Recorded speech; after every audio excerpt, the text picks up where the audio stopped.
আসসালামু আলাইকুম এভরিওয়ান, কেমন আছেন সবাই? আশা করছি সবাই ভালো আছেন। আলহামদুলিল্লাহ আমরাও ভালো আছি। আজকে চলে এলাম পেঁপে দিয়ে নতুন একটি রেসিপি করার জন্য। কি করা যায় বলুন তো? না, কোনো তরকারি করব না, আজকে পেঁপেটা শুধুই খাবো। প্রথমে পেঁপেগুলোকে খুব সুন্দর করে ছিলে ধুয়ে ভেতরের দানা বের করে যতটা সম্ভব মিহি করে কুচানো যায় মিহি করে কুচিয়ে নিলাম।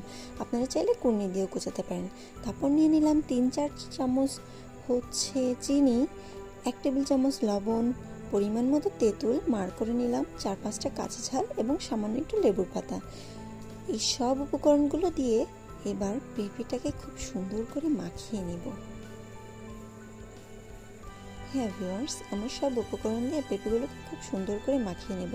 মাখাতে মাখাতে অবশ্যই আপনারা লবণ এবং চিনির ব্যালেন্সটা ঠিক করে নেবেন। আমাদের ছোট প্লেটে মাখানো হচ্ছিল না, এই জন্যই আমরা নিয়ে নিলাম মিডিয়াম সাইজের একটি গামলা। খুব সুন্দর করে আলতো হাতে চটকে চটকে